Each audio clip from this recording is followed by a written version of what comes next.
सरकार की जब नाकामी हुई और सरकार का सारा तंत्र फेल हुआ तो इंडियन नेशनल लोकदल को सड़कों पर उतरना पड़ा और ये चेतावनी देनी पड़ी पंजाब सरकार को कि अगर समय निश्चित पे पानी ना मिला, हमारा हिस्सा में ना दिया गया, तो हम लोग पंजाब के वाहनों को, सरकारी वाहनों को रोकने का काम करेंगे। इस चेतावनी से पंजाब सरकार को बैकफुट पे जाना पड़ा। हमारे हिस्से का पानी उन्होंने हमें देने का काम किया। आज जिला सिरसा के हमारे जिला के अध्यक्ष भाई जसवीर सिंह जस्सा जी, हमारे विधानसभाओं के सभी विधानसभा के अध्यक्ष बैठे हैं और आज हम अपने जिला की कार्यकारिणी की घोषणा करने जा रहे हैं। आप देख रहे हैं कि हर रोज किसी ना किसी जिले की, किसी प्रकोष्ठ या सेल की हमारी जिला कार्यकारिणी की घोषणा हो रही है। उसी कड़ी में आज हम जिला सिरसा की कार्यकारिणी की घोषणा कर रहे हैं। हमारे जिला अध्यक्ष सरदार जसवीर सिंह जस्सा जी और हमारी कोर ग्रुप की टीम ने बैठ के विचार करके जो हमारे मजबूत कार्यकर्ता है, जो निष्ठावान कार्यकर्ता, उन्हें जिम्मेवारी देने का काम किया है। टेल पे जाके किसी भी किसान से पूछो भी आज तक 4 महीने हो गए, आपकी टेल पे पानी आया है क्या? कपास की बिजाई निकल चुकी है, समय निकल चुका है, बहुत से किसानों के खेत खाली पड़े। मजबूरन किसानों को आज ये सोचने पे विवश मजबूर होना पड़ रहा है कि आगे ग्वार की खेती करें या कौन सी फसल करें। एक तरफ मोदी के बहुत बड़े बड़े वायदे थे कि आमदन दुगनी करेंगे, किसान का भला करेंगे, लेकिन जब से केंद्र में सरकार आई है, मैं मानता हूँ कोई भी नीति किसानों के हक की अब तक नहीं बनी। केवल मात्र छलावा करके एक किसानों की पेंशन जो 2,000 रुपये, 6,000 रुपये का बार बार एक बहुत बड़ा नैरेटिव सेट किया जाता है कि हम बहुत कुछ दे रहे हैं, 2 या 4,000 से किसान का पेट भरने वाला नहीं है। ऐसा एहसास हो रहा है कि जब एक तरफ हम अपने हिस्से का पानी इंडियन नेशनल लोकदल लेके आई है, दूसरी तरफ जिला सिरसा की तमाम टेलें आज पानी की पूर्ति नहीं कर पा रही, किसानों की बिजाई नहीं हो रही है, किसान बहुत परेशान है। ऐसी व्यवस्था बिजली की भी है। आप निरंतर देख रहे हो कि इस साल बिजली के कितने कट लगे, क्या बिजली की व्यवस्था रही, और भ्रष्टाचार तो चरम सीमा पर है। थानों में, तहसील में, हर जगह पैसे का बोलबाला है।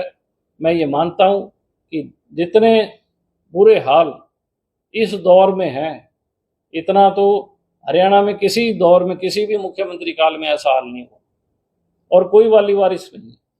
जनता त्राहिमाम कर रही है, कोई सुनवाई नहीं। लोगों को मजबूरन सड़कों पे आके अपनी लड़ाई स्वयं लड़नी पड़ेगी। ऐसे हालात हरियाणा के बनते जा रहे हैं कि नारायणगढ़ जो मुख्यमंत्री जहाँ से पहला चुनाव लड़ा और मंत्री बना, उसके खुद के विधानसभा क्षेत्र में जब ये सरकार ने लिकर पॉलिसी बनाई कि 2 साल के लिए ठेके देंगे, टेंडर छूटेगा, तो इतना बड़ा गिरोह कुरुक्षेत्र उस इलाके में खड़ा हो गया कि उन्होंने बोली नहीं देने दी और बोली सस्पेंड करनी पड़ी सरकार। मतलब इतना दबाव, सरकार ने तारीख बदल दी।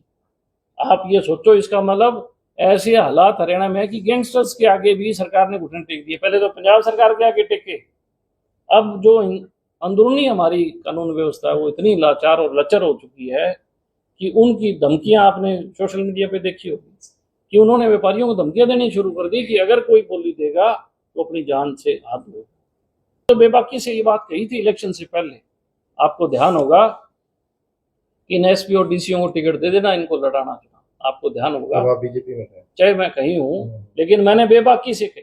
किसी की हिम्मत नहीं है ये बात कहने की, लेकिन हरियाणा के जो हालात है, अगर हम लोग सही नहीं बताएंगे तो कौन हरियाणा की लड़ाई लड़ेगा।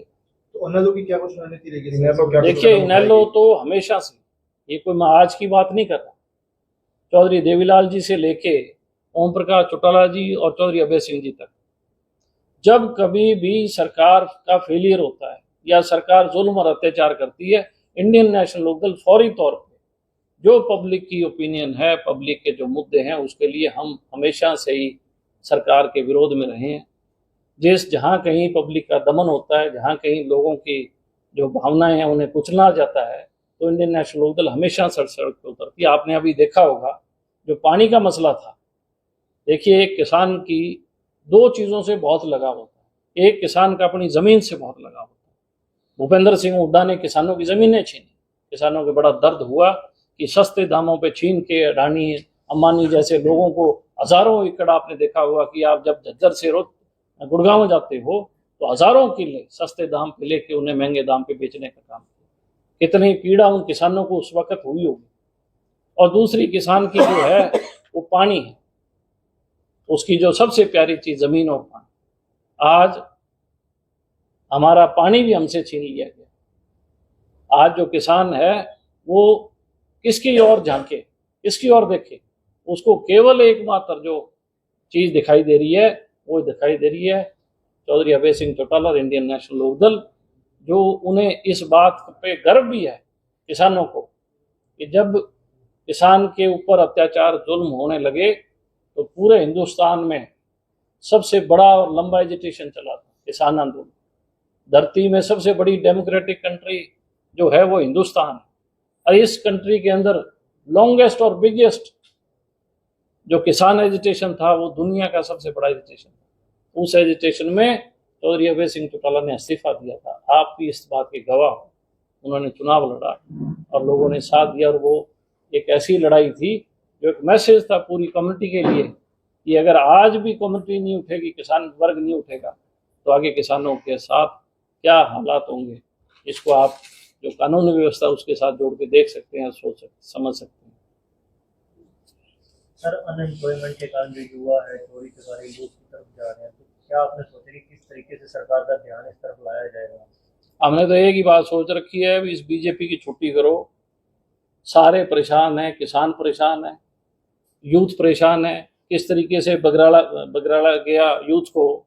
और आप देखो कि जब नौकरियों की बारी आई तो जो क्लास 1 जॉब थी वो सारे आउटसाइडर को दी गई, यूपी के और हरियाणा से बाहर के लोगों को भर्ती किया गया। और हम हरियाणा के जो नौजवान हैं उन्हें रोजगार निगम का चुना दिया गया। MA PhD वाले बच्चे जो है वो गिलास का पानी देते हैं, PN का काम करते हैं। हमारी सोच को दबाने का, हरियाणा की सोच के जो नौजवान थे उनकी सोच बहुत शिखर की सोच थी। जब भी केंद्र में सत्ता आई, हरियाणा के नौजवानों का, हरियाणा के लोगों का बहुत बड़ा योगदान रहा है।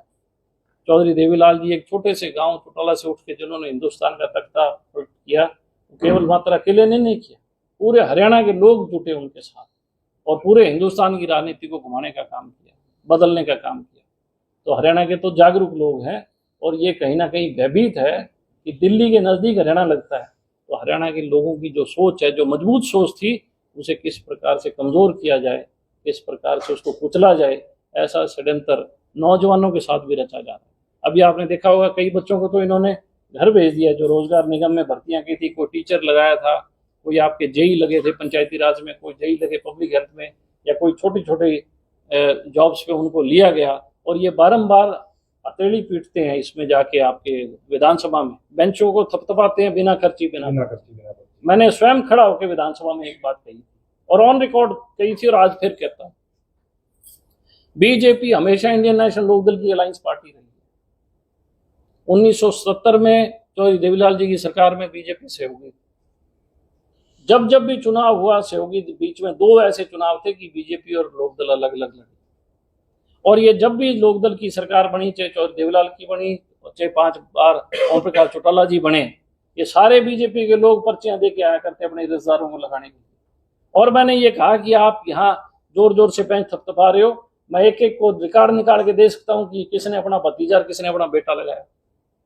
अगर आपका ईमान था तो उस दिन आपका ईमान बेईमान क्यों हो गया, और आज आपको ये प्रेम कैसे जग गया कि अपने तो सारे लगा लिए, रिश्तेदार भी फिट कर लिए, और अब लोगों को कहते हो बिना खर्ची बिना पर्ची। तो ये पखंड भी लोगों के सामने धीरे धीरे इनका जो चेहरा है बेनकाब हो रहा है। ओम प्रकाश चौटाला जी 10 साल जेल जाके आए। वो कोई पैसे के मामले में नहीं गए थे, उन्होंने नौकरी लगाई, बिल्कुल ठीक लगाई, अपने कार्यकर्ता को लगाई। जो लोग पीढ़ियों से साथ लगे हुए हैं, पार्टी के साथ लगे हुए हैं, जी जान से लगे हुए हैं, क्या उनके बच्चों को नौकरी देना गलत है? मैं तो बिल्कुल गलत नहीं मानता। हम तो ये कहते हैं हमारी सरकार आते ही हम फिर नौजवानों को जो हमारे साथ जुड़े हुए हमारे परिवार हैं गांव के अंदर, उनके बच्चों को नौकरी देने का काम